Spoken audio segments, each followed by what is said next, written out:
মাঠে মধ্যে কাজ করেন, ওয়াজ নসিহত করেন, মানুষকে বোঝানোর চেষ্টা করেন, বোঝাতে হবে ইসলামে ঐক্যের কোনো বিকল্প নেই। আমাদের মধ্যে মত পার্থক্য থাকতে পারে, কিন্তু ইসলাম আর অনিসলামের প্রশ্নে কোনো মত পার্থক্য আমাদের মধ্যে নেই। আছে নাকি কারোর মধ্যে? যদি না থাকে, ইসলাম ও ইসলামের প্রশ্নে, সেকুলারিজমের প্রশ্নে কোনো মত পার্থক্য করার সুযোগ নেই। আমাদেরকে এই সেকুলার মহিলাদেরকে, সাম্রাজ্যবাদীদেরকে পরাভূত করার জন্য আমাদের এগিয়ে আসতে হবে। এটা একটা সমাধানের পথ।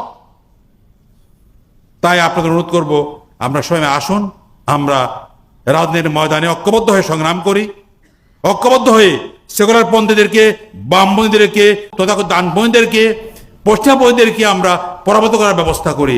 যদি আমরা জয়লাভ করতে পারি, পরাভূত করতে পারি তাদেরকে, তাহলে আমাদেরকে এই সমস্ত সমস্যার সমাধান অতি সহজে হয়ে যাবে। আর যদি পরাজিত করতে না পারি, এগিয়ে না আসতে পারি, তাহলে আমরা দাবি করতে পারবো তাদের দয়া হলে দেবে, আর দয়া না হলে, সুবিধা হলে দেবে, না হলে দেবে।